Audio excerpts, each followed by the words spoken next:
Hello, and welcome to tonight's Bruin Family Insights virtual discussion brought to you by UCLA Parent and Family Programs. Throughout the academic year, we engage around a variety of topics and issues intended to help you best support your student. Good evening. My name is Lori DiMolanta, and I'm a Bruin parent to a third-year psychobiology student, a fellow Bruin alum, class of 93, and a member of the UCLA Parents Council. Tonight's conversation is about sexual health and sexual violence prevention and awareness in college. We will explore sexual health resources available to students, learn strategies for engaging in conversations about healthy sexual practices, and discuss the current climate at UCLA and how the university is working to prevent sexual violence. Please note that tonight's conversation may include sensitive subject matter for some of our viewers. This evening, I'm grateful to have with us Mohammed Cato, UCLA's Sexual Harassment Prevention Officer and Title IX Director, Alicia Acer, Director of UCLA's CARE program, that's the Campus Assault Resources and Education program, and Sophia McMurray, a third-year philosophy major and the co-director of UCLA's Bruin Consent Coalition. Thank you for all of us joining tonight. Can you please each start us off by briefly telling us about yourself and your current role? Why don't we start with Alicia?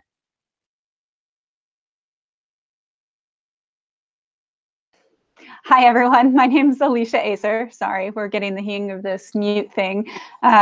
I'm the director for the CARE program, as Lori said, Campus Assault Resources and Education. Our office is relatively new, although the work that we are doing in the office has been around for a very long time. So I got to UCLA in June of 2017, and since I've been here, our office has grown. We have 2 full-time confidential advocates, 1 full-time prevention education coordinator, and we have a part-time director for trauma-informed programming. So in my role, I oversee all 3 components of the services in our office, which includes advocacy, which is 100% confidential, and it's a resource for survivors, whether it is an incident that has occurred recently or something from a past experience or even childhood, who are in need of emotional support. So we include in that crisis counseling, but also resource navigation, sort of helping explain things and determine what's available. And we do that based on the individual in front of us. So no 2 advocacy sessions are going to look the same. And we can see clients on an ongoing basis because we are free and we don't take insurance. People are welcome to come back as often as they need to. We can help get people connected to additional resources through that. But really what we are trying to do is allow the survivor to be the expert of their own experience.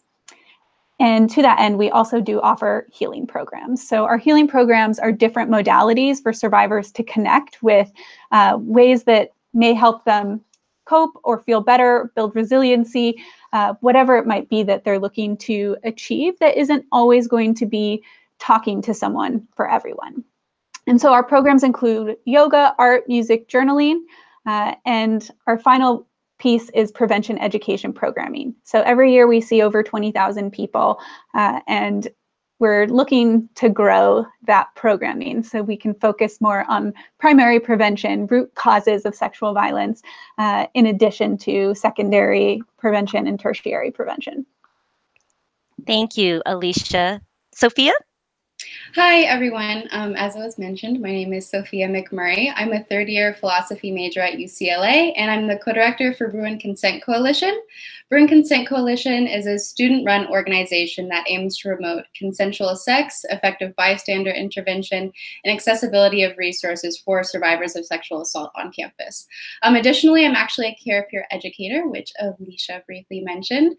And in that role, I write and publish opinion editorials that aim to educate and empower the UCLA community to create a zero-tolerance campus climate for sexual violence.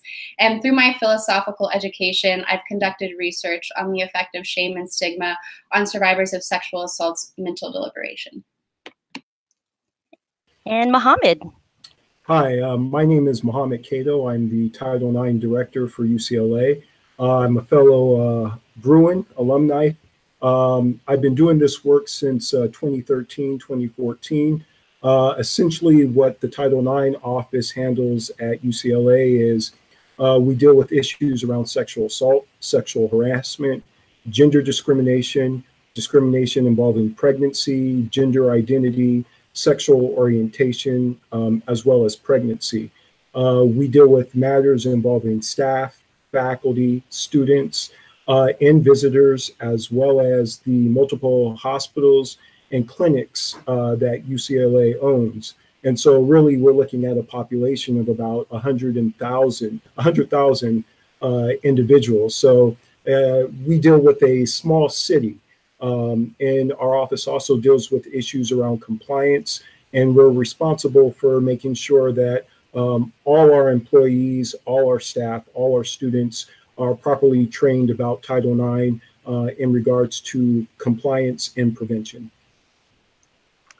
Great, thank you. What a comprehensive background for all three of you, and some very complimentary. So thank you for sharing. It sounds like you all bring great experiences and insight to tonight's conversation. So to get us started, I'd like to pose this question to you. Why do you believe it is important for families to engage their students in conversation around healthy sexual practices and sexual violence prevention? It's a good question. I always talk about sexual health and sexual violence as if they are two sides to the same coin. Because if you have a healthy sexual relationship, just by nature of it being healthy, sexual violence cannot be present. And so our stake in that conversation is quite high.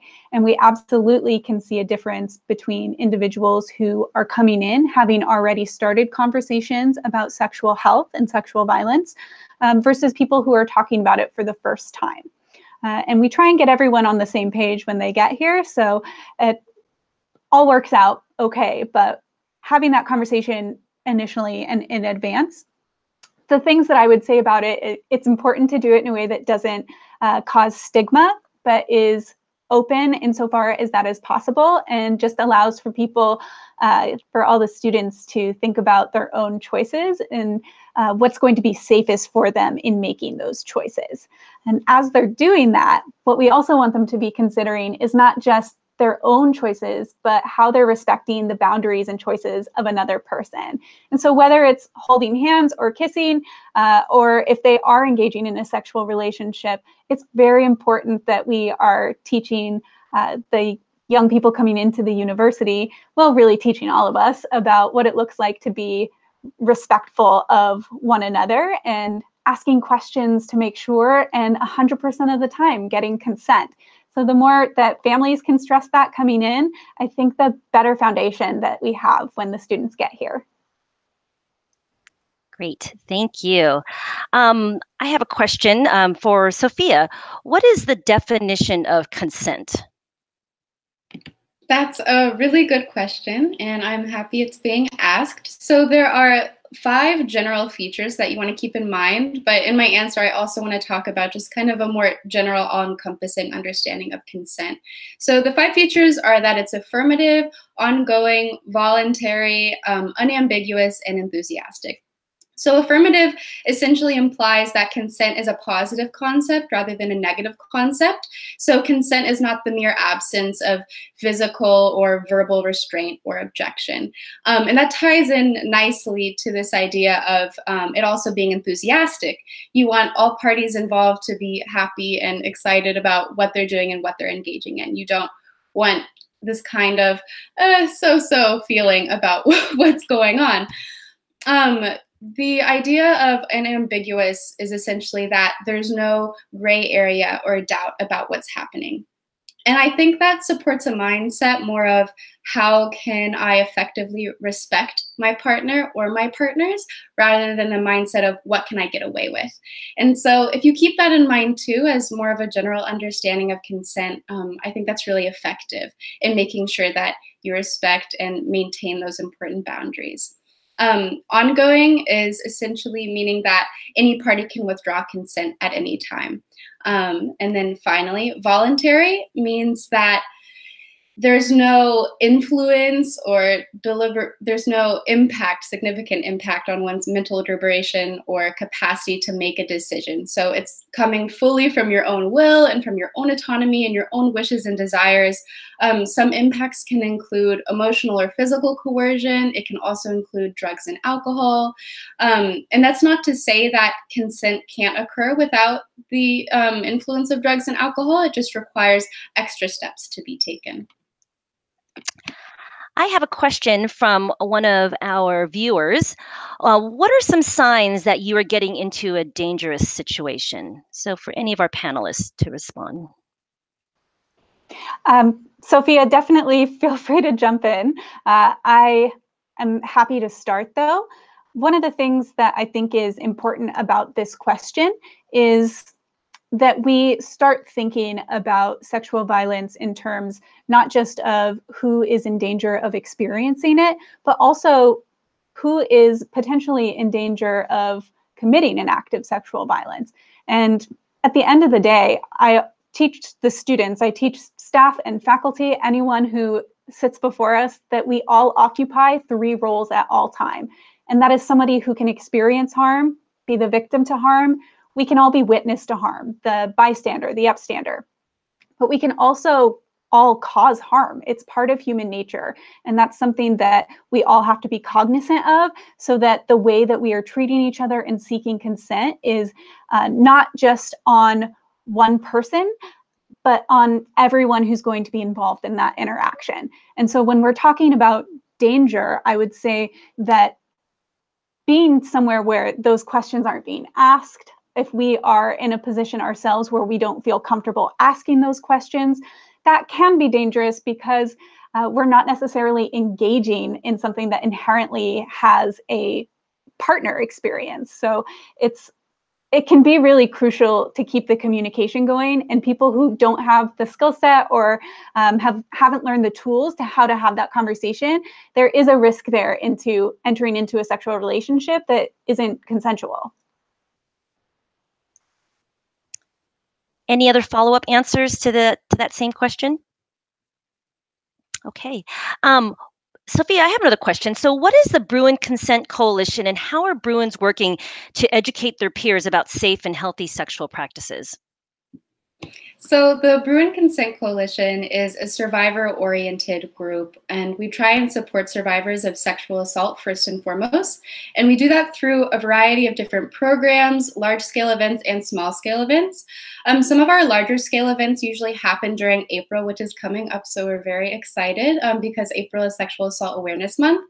So we have a clothesline display, which features almost 1,000 different t-shirts that are painted and illustrated by survivors of sexual assault, that details quotes or pictures or important pieces of the experiences of the violence that they've endured. And it's really powerful and a fantastic public display. We also have Take Back the Night, which is a survivor speak out, which is a really fantastic opportunity to empower survivors over their experiences and give them an outlet to be vocal and, an outstanding advocate for themselves. And then some of our smaller scale events include healing spaces. We do consent education workshops, and we partner with a lot of different groups on campus, including Title IX and CARE. Sexperts is another really great student-run organization, and they focus more on how to have healthy, fun sexual experiences. And so they do workshops from kink all the way to like masturbation. So it's really phenomenal. And then, as Alicia, I think, mentioned earlier, the CARE Peer Educator Program is this really fantastic program where students are able to lead and teach other students and faculty members and administrators about consent and about these experiences. So that's some of what I'm doing and a little bit of what other people are doing. That's fantastic. Thank you so much for sharing that.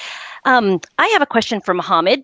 What does it mean to be a responsible employee, and who at UCLA is considered to be in this category? Good question. Thank you for asking.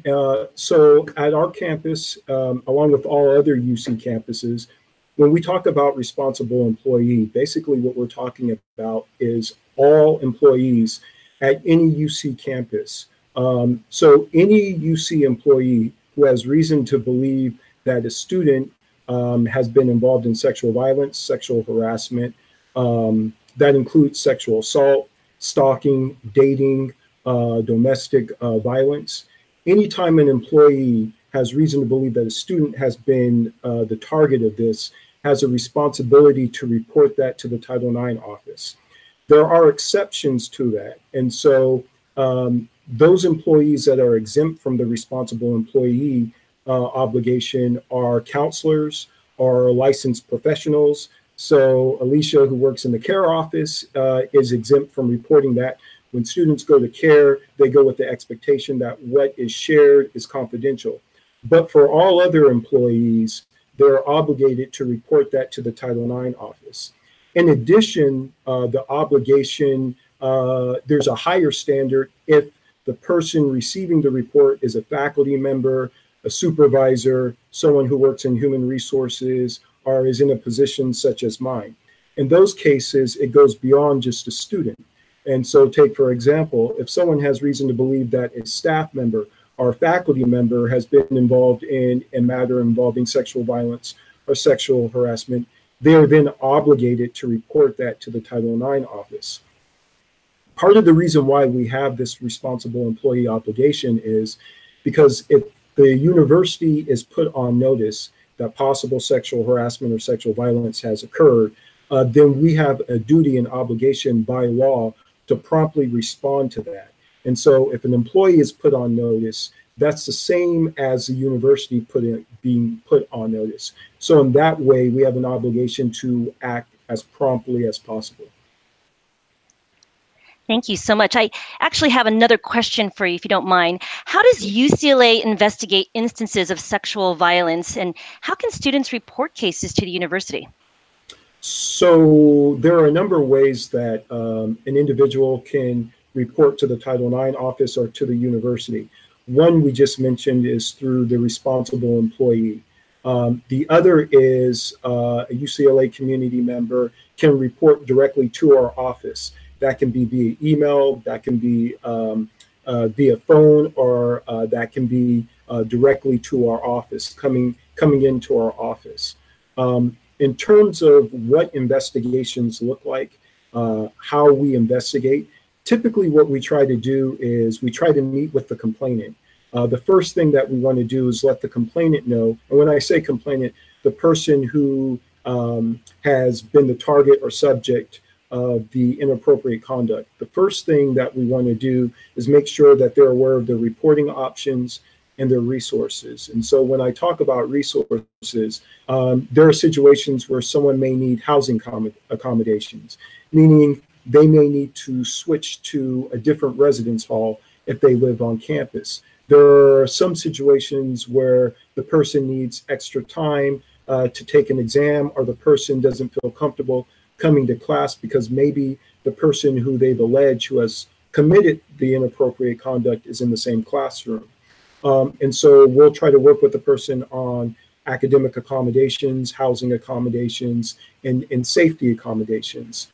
When the person indicates that they are interested in moving forward with an investigation, or we find that there's enough information that this person who's accused of the wrongful conduct could possibly hurt someone else, we will act, and that usually will look like an investigation. What our investigation looks like is we are talking to the complainant, we are talking to the respondent, we are talking to any witnesses that may have relevant information to the allegations. We collect texts, emails, any documentation or materials that may be relevant to the allegations. We typically provide 60 days to complete the investigation, although our investigations typically run longer because of witness availability, complexity of the issues at hand, and different schedules. And so sometimes there can be an extension to the 60-day warranted with good cause. Once we collect all the evidence, that includes witness statements, statements from the relevant parties, direct evidence, we allow the respondent and the complainant to look at that evidence and make comments on that evidence. So before we even issue the report, the complainant and the respondent get to see all the evidence that we're relying on and comment on that evidence. Once all the evidence is collected and everyone has had a chance to review that information, then we produce a report. The standard that we use is preponderance of the evidence. And what that means is what is more likely to have occurred based upon the evidence that we have. And so once that report is made, we make a recommendation on whether or not wrongful conduct has occurred. And once that decision is made, then if we're dealing with students, the Office of Student Conduct will make a decision on whether or not a violation of the student conduct has occurred. And then based upon whatever decision they make, we have an appeal process for the complainant and respondent to both appeal, depending on how they feel about the decision, and then based upon specific criteria. Great. Thank you for describing that end-to-end process. I do have some questions from our viewers, and you may have answered them, but it would be great to still address them. So I have a question from Samir M., and that question is, what should a student do if they are sexually assaulted? I can start with that one. So this question, I think, is so important because especially the first person a survivor goes to after experiencing a sexual assault can be very impactful in their experience navigating resources or support-seeking behaviors later on. And so one of the things that I think is really valuable is to start with a confidential resource. If you start with an office like CARE, where we have confidential advocates who are available, or CAPS, the clinicians here from our Counseling and Psychological Services Center, they're able to discuss things in a confidential setting. And then also the Santa Monica Rape Treatment Center, which is part of the UCLA medical system. So they're our sister office. They have a 24-hour hotline. And so all of those places can be a really good start to getting questions answered from people who are familiar with the work and the resources and able to communicate that with survivors who maybe are in need of an immediate resource. If they are interested in evidence collection, the Santa Monica Rape Treatment Center is the one-stop shop to make that happen. A lot of times people confuse the evidence collection, though, with a medical exam.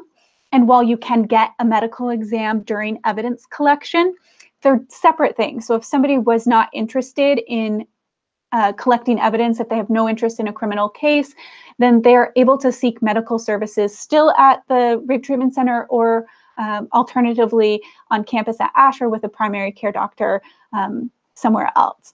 And so those options are available separately, but also together. And the steps to follow if somebody wants to do that are definitely, there's a lot of things to remember. So we try and keep that information on our website. I know that sexual violence website also has this information, and the Rape Treatment Center also. So the 24-hour hotline there, they're going to be a really good place to start in terms of what steps that you would want to take immediately. Now, I also want to address that if someone was sexually assaulted and they don't seek immediate care, there are other options. They can come still, it doesn't matter how long ago it was, and seek resources or support from the CARE office, from CAPS, from the Rape Treatment Center. All of these places are confidential and do offer ongoing assistance and support to students who are in need. And it can be something that is either feeling like re-traumatizing, or it can be something that is, sometimes we shelve something bad that happens to us and we want to come back to it later, or we don't want to come back to it later, but it comes back to us.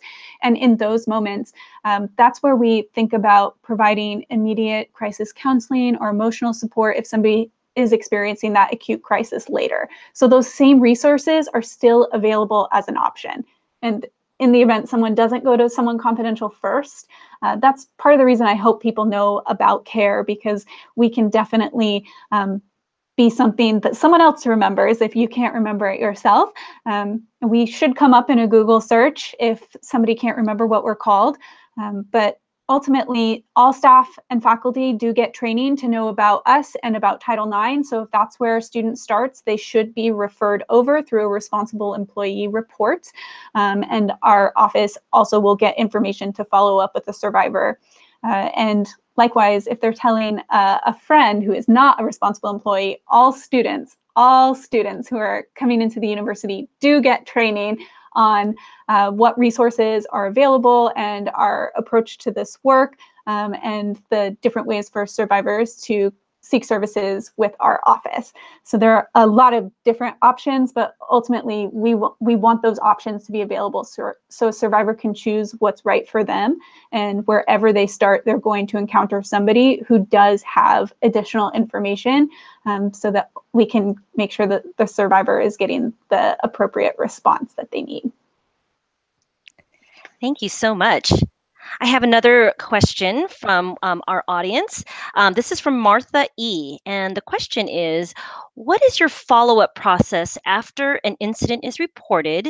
And she actually has 3 questions. The next question is, how long do you follow up? And thirdly, are there plans to get more counselors so that the student can see someone in a timely manner?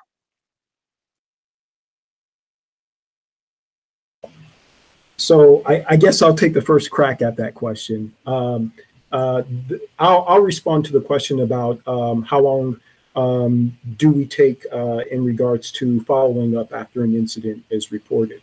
And so typically, once we receive a report, what usually happens is we'll do an outreach to the individual who has reported the concern. And sometimes it's not abnormal for us not to hear back from the person for a variety of reasons. The person may not be ready to actually sit down with us and share what actually happened to them. It could be too traumatic. It could be too emotional at the time, and they're just not ready to have that conversation. It could be concerns around retaliation. And we do try to provide protections for retaliation. But if we don't hear from the person upon first outreach to them, we will try again. And typically, we will try to follow up with the individual 2 to 3 times, and then allow for time for the person to think about and reflect on whether or not they really want to come to our office. Because we understand there are a variety of reasons why someone may not want to come to our office or may not be ready to come to our office.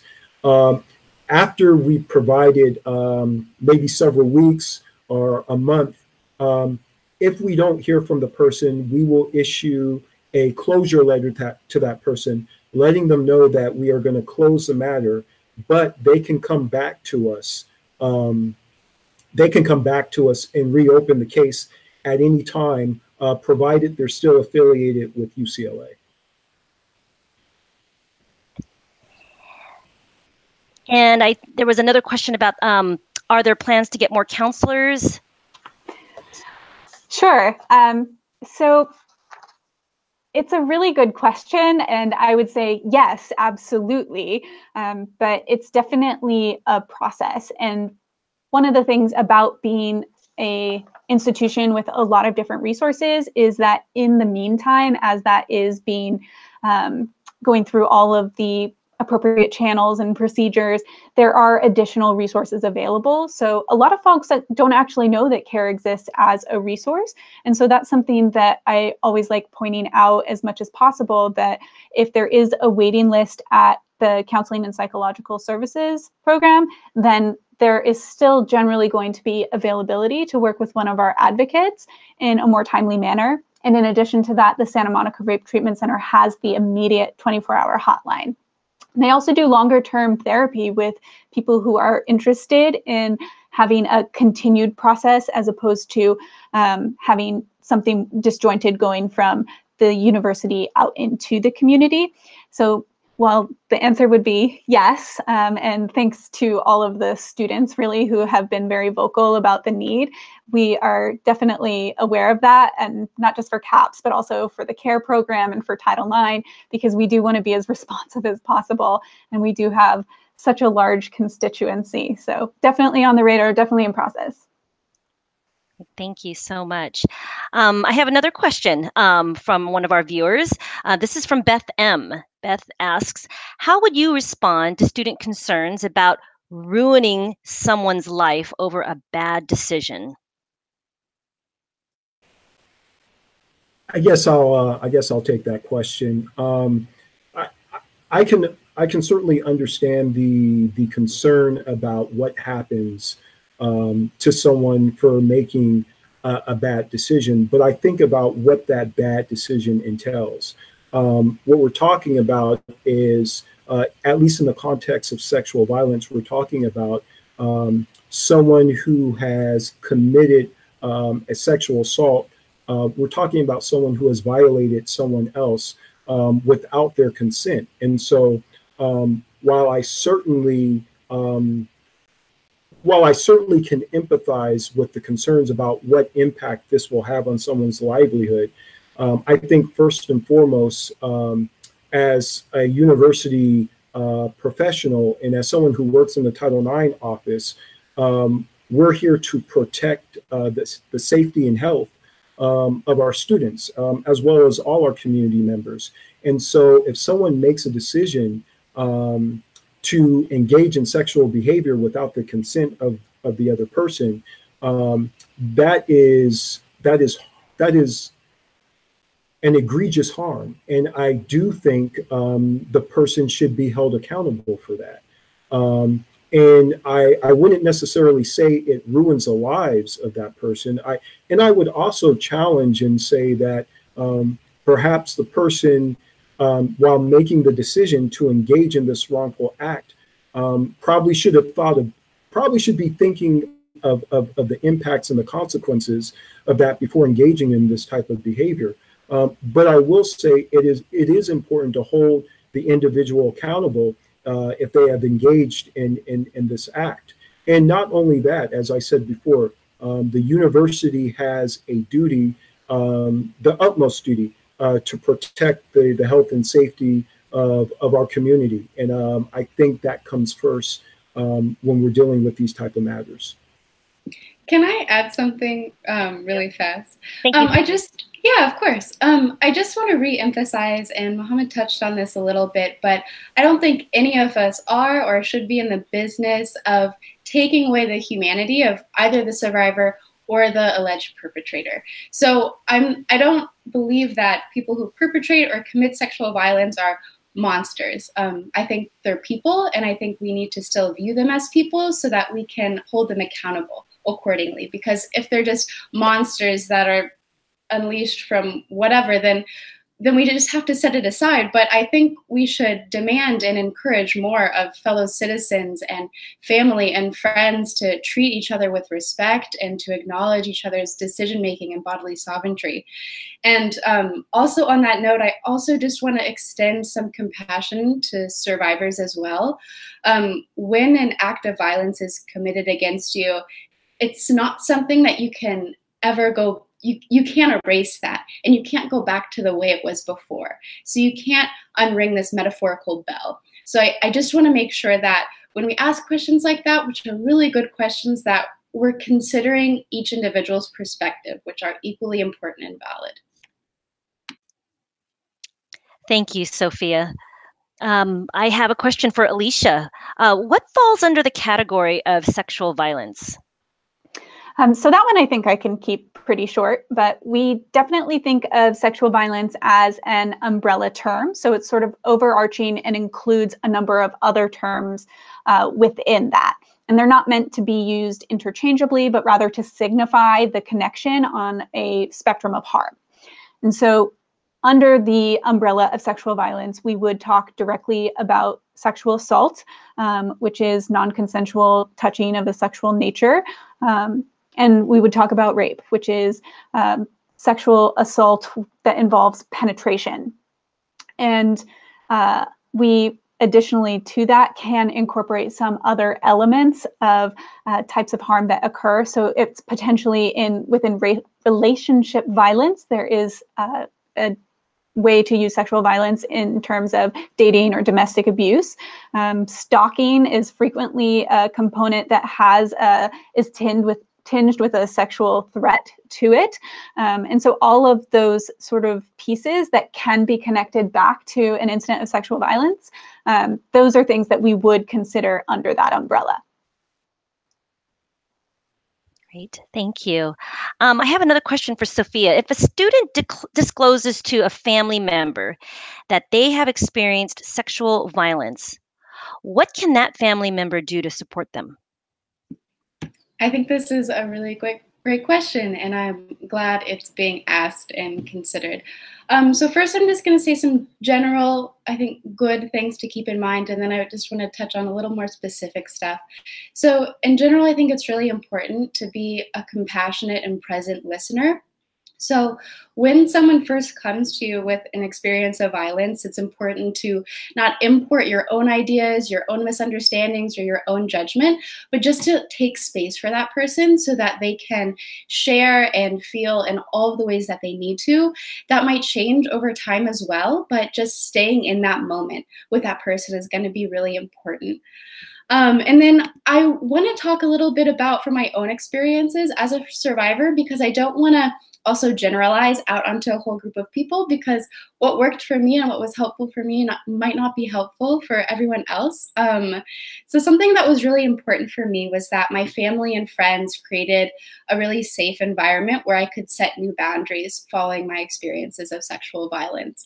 So I told everyone that I have a no-touch policy so that no one can hug me, they can't like pat me on the back, they can't touch me in any way unless I give explicit consent or that they ask explicitly beforehand. And while to some that might seem like weird or like a little off or confusing, having the space where I could like regain that power over my body and know that I do have control and I do get a say about what happens to me and what happens in my environment, and to see that the people who love me and who are close to me can respect that and come to the same level with me.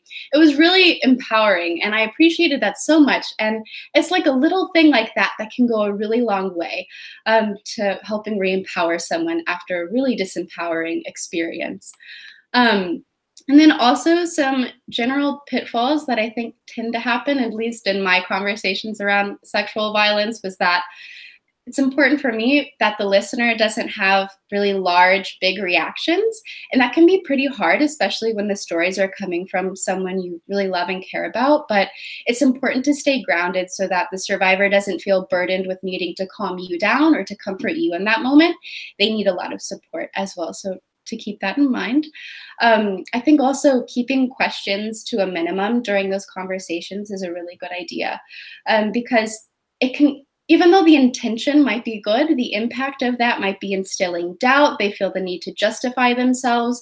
And in no way is a survivor burdened or obligated to share really intimate details about really vulnerable, painful experiences. So that's really important as well. And another, it's a small thing, but I don't know, it got to me whenever I was in these conversations also, is people would try and empathize with me by saying, oh, a similar thing happened to so-and-so, or I read about this on the news, or I heard about this in Me Too. While I really appreciated the sentiment of that, it felt like it minimized my experience and like I was casted out as a number or a generality, which just wasn't really helpful for me. So those are, I think, summing up, just some important things to keep in mind. Open listener, be really present, create a space where the survivor can establish important boundaries with you and others so that they can regain their voice. And just remember that your intention might often be different than the impact of what you say and what you bring to the table. So always create an open and communicative dialogue so that you know that what you intend to do is what is being experienced by the survivor. Can I jump in, just add something Yes. to that? Sophia, you're amazing.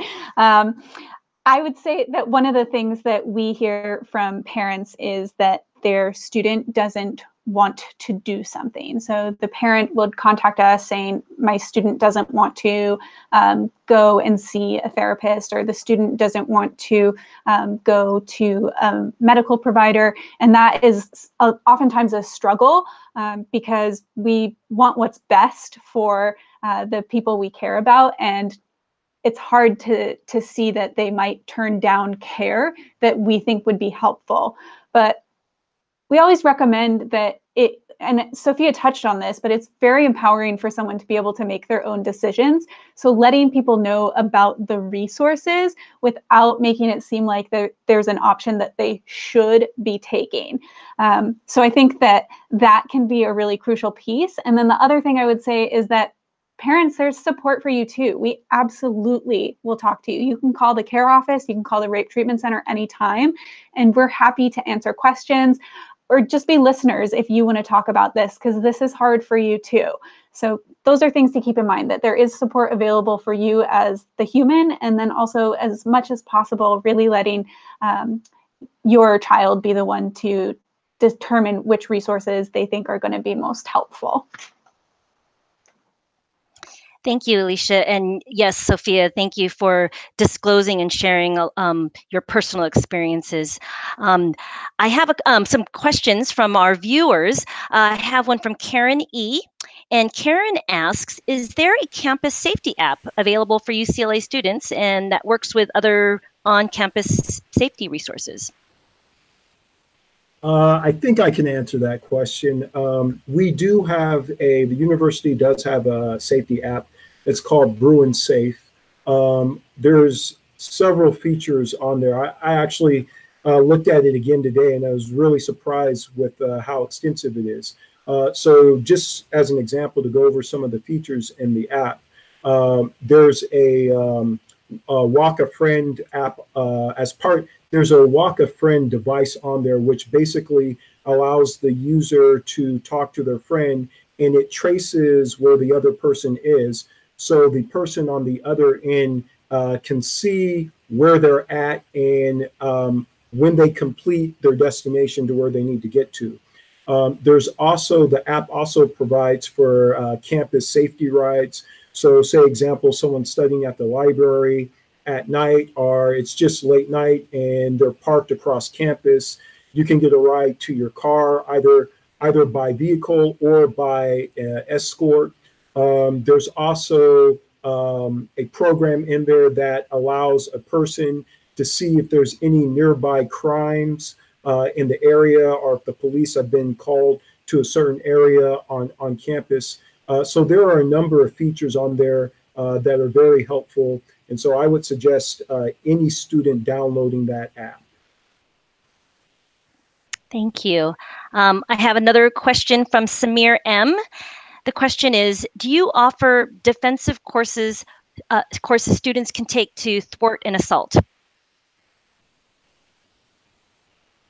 I guess I'll take that question too. I can't speak to this quarter, but I know in the past that UCLA has offered several self-defense classes. When I looked, they were free when I last checked, and that was sometime late 2018. So that may change, but I am aware that we do offer self-defense classes. Also, an organization based in Los Angeles called Peace Over Violence offers free self-defense classes for anyone who just signs up, and they're really fantastic. So it's on their website, Peace Over Violence. Thank you. Alicia, what are the most common misconceptions about sexual violence, and how does CARE work to address these? Oh, there are so many. A lot of the misconceptions really result in what we think of as victim blaming. So thinking that something that the victim wore, said, did, could have impacted whether or not they were assaulted. But what we know to be true is that there is no correlation to the way somebody dresses. People report incidents of sexual violence wearing anything you can possibly think of. So there's not something that we can say, well, what were you expecting when you were wearing that? Or looking for attention, or you know, that sort of thing. Here with an agenda, we want to make sure people know that that is absolutely not true. Clothing is not important to whether or not somebody else decides to violate another person's autonomy, bodily autonomy. And likewise, the same thing is true. One of the things that I think gets really tricky is around alcohol, because with alcohol, we are, it's very easy to say that this was the culprit, both in terms of the survivor, as in we want to say that that person shouldn't have been drinking so that they had all their faculties about them to get away from that person. And then we tend to also use it as an excuse if somebody who has committed harm has been drinking, you know, that they were drunk and so they didn't mean to, or they didn't understand what was going on. But ultimately, alcohol it's not an excuse. And one of the things we always try and teach people about alcohol is that if it gets to a point where you're not sure, you can evaluate whether or not consent has been given by another person, then it's probably time to give it a rest, because the risk of continuing to act is that another person ends up experiencing a violation of their bodily autonomy.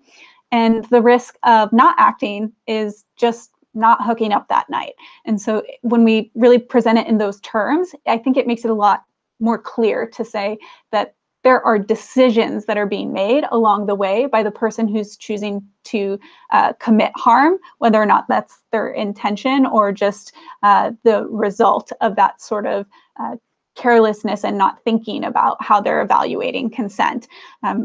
A lot of that mythology, and there's so many, so I don't want to necessarily cover all of them, but a lot of it really does have to do with the fact that we want to believe that we can prevent being sexually assaulted ourselves.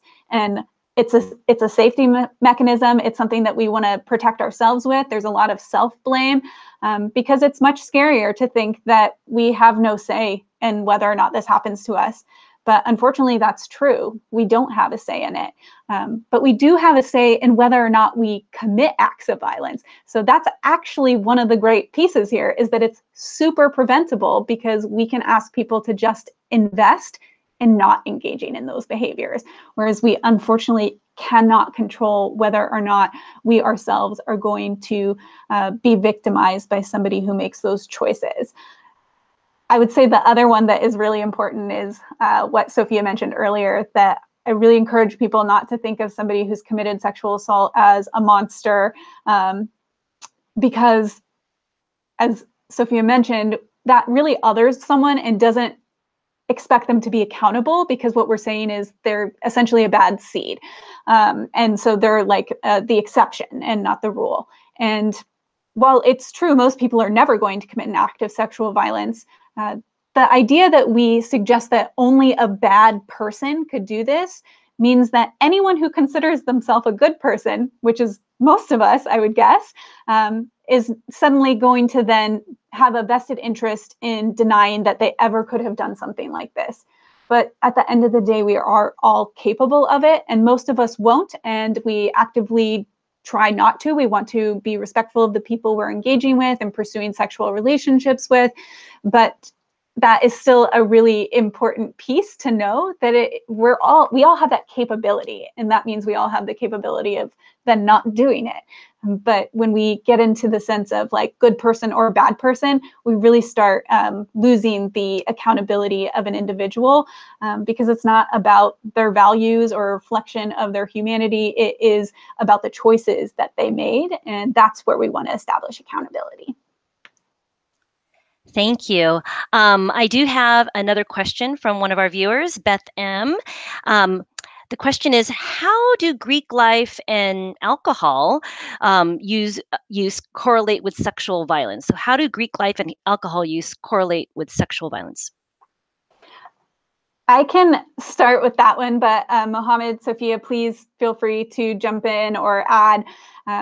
The one thing that I really want to get across is that while alcohol use on college campuses is highly correlated with incidents of sexual violence, especially between undergrads, but extending all the way into graduate students, staff, faculty, that is really important, and we do need to address it. there is one thing that is a stronger correlate, and this is global, around the world, not just on campus, and that is gender equity. And so people are frequently surprised by that because it seems like it's so far removed from an act of sexual violence. But ultimately, the correlation stems from the fact that we are not necessarily respecting the autonomy of another person.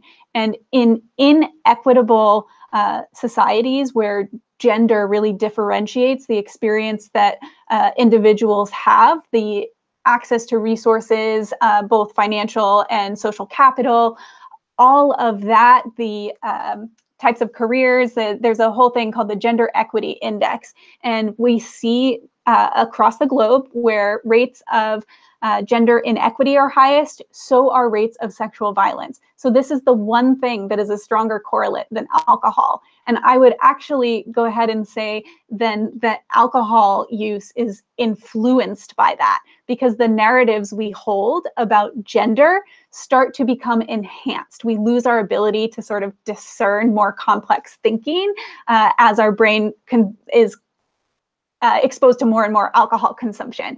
And given that, we rely sort of on these pre-existing narratives. And those narratives have a lot to do with the equity in a community or in a society, and can be very then impactful on the way that we proceed in engaging with each other in terms of sexual relationships and the pursuit of what that should look like, healthy behaviors there, unhealthy behaviors. So alcohol, I think, while a huge correlate, is actually really influenced by the primary correlate of gender inequity. Now, I think the Greek piece ties in here because obviously there is a gendered system. And so there's obviously a conversation to be had there. But ultimately, what I think is really crucial to understand is that it is not people who are in fraternities or sororities, and it's not even the fraternity or sorority culture itself. Really, what it is the fact that oftentimes these spaces host social events. And we know at social events, there does tend to be alcohol, and therein lies the correlation. But it's not just that, it's also who hosts the parties and who then is the guest at the party, because the host typically is going to have a little bit more power or influence, and the guest is going to be a little bit more vulnerable. And so in discerning that, those are the conversations that we are having. Our Greek community has been very active in having this conversation with all of us. And so that's what we're trying to look at, what it looks like to create a safe party environment that isn't necessarily just about like leaving the lights on or locking all the bedroom doors, but is also about the safety people feel in that space. So not being evaluated by our looks, making sure that all genders are welcome, anything along those lines that can improve somebody's comfort in the space where they feel less vulnerable. They can feel more comfortable in the decisions they're making and the choices and when and how to speak up. So I think that those are both really important pieces of the puzzle, and both strongly relate to the very first and most common correlate of gender inequity. Thank you, Alicia. I have a question for Mohammed.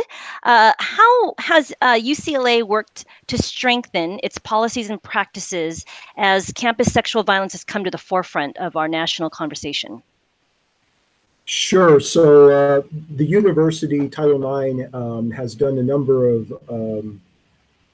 worked on a number of strategies and approaches. One of them being that we're trying to be more proactive in terms of the type of trainings that we provide. We're trying to make the trainings more engaging so that people are attentive and engaged when we're talking about issues around sexual assault and sexual harassment.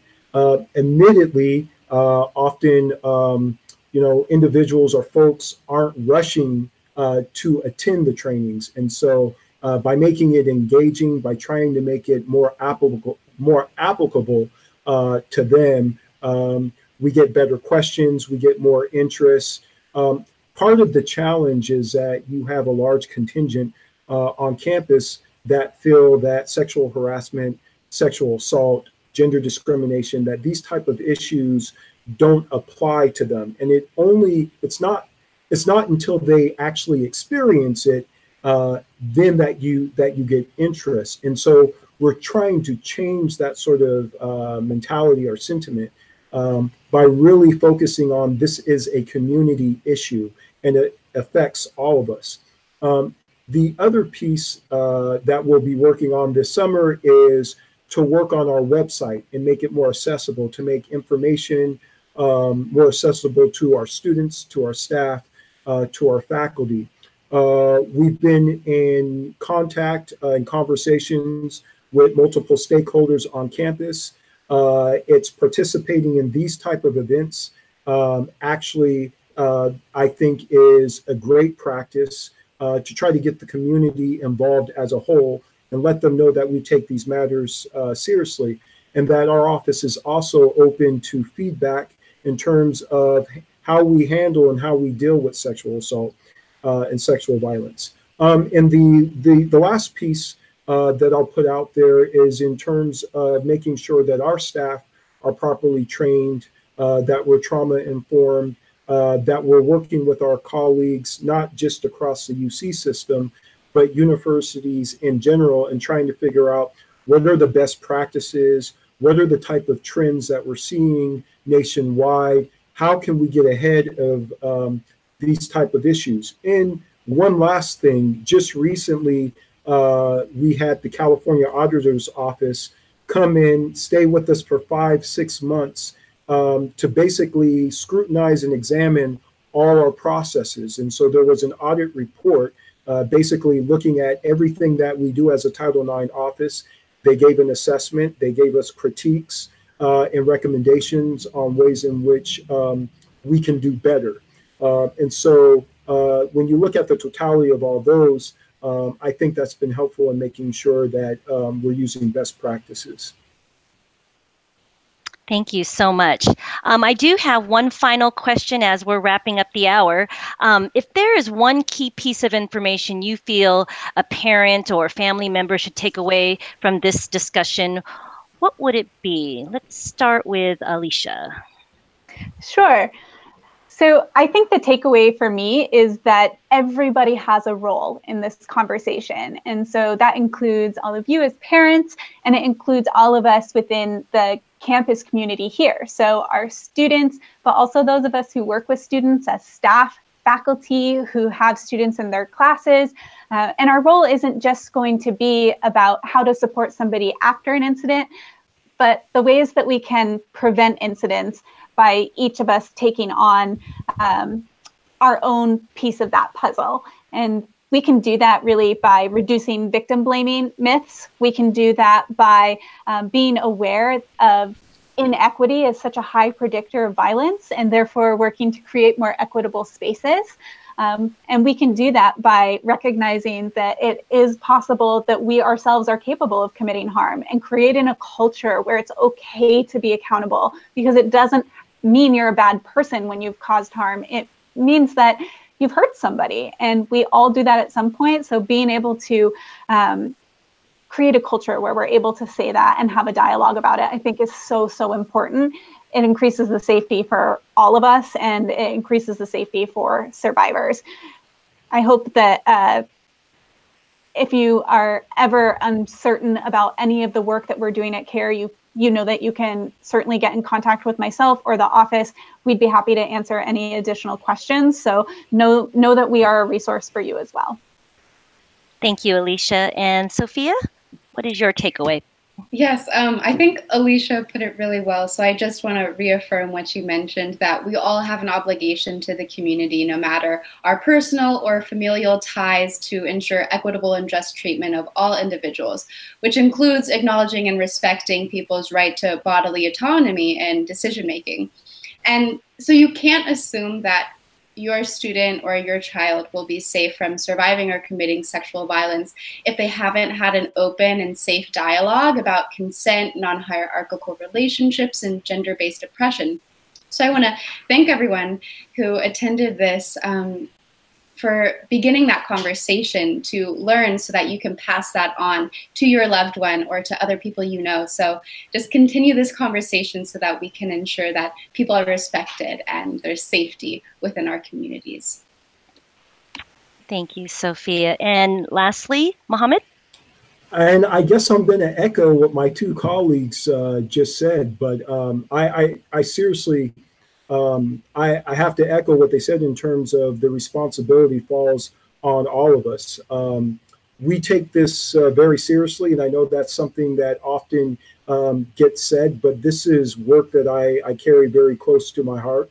I think that everyone involved in the process should be treated fairly and with dignity. But I also believe it's really important that before students come to our campus and before they stay here for the next 4, maybe 5, 6 years, that a conversation is happening, not just one conversation, but a series of conversations is happening in the household in regards to matters around sex. It's a very, very sensitive, emotional, and tough conversation to have, but I think it's a conversation that needs to be had. And so all our students are as informed and comfortable as possible when we're dealing with this topic and how they engage with each other. So yes, just echoing the sentiments of my colleagues. Thank you. Thank you, Mohammed, Alicia, and Sophia, for sharing this very helpful information to all of us this evening. Your insight is so valuable, and we hope that our audience enjoyed this exclusive opportunity to ask their questions. We learned about sexual health resources and understanding strategies to engage in conversations and really understanding the resources that are out there for our for the students as well as the families. So thank you to everyone out there who joined us tonight and submitted your questions. If you submitted a question that was not addressed tonight, the Parent and Family Programs team will follow up with a response in the upcoming days. The recorded version of this webinar will be available shortly, and your feedback is important to the continued growth of this program. So please be sure to complete the follow-up survey, which you will receive via email tomorrow if you pre-registered for this event. Be sure to join us for our final Bruin Family Insights installment of the year, First Generation Students and Families. That takes place on Wednesday, April 17th at 5 p.m. Pacific Standard Time. And as a reminder, recording of all Bruin Family Insight installments can be found on the Parent and Family Programs website. That is at parents.ucla.edu. We look forward to chatting with you again soon, and have a great evening. Go Bruins!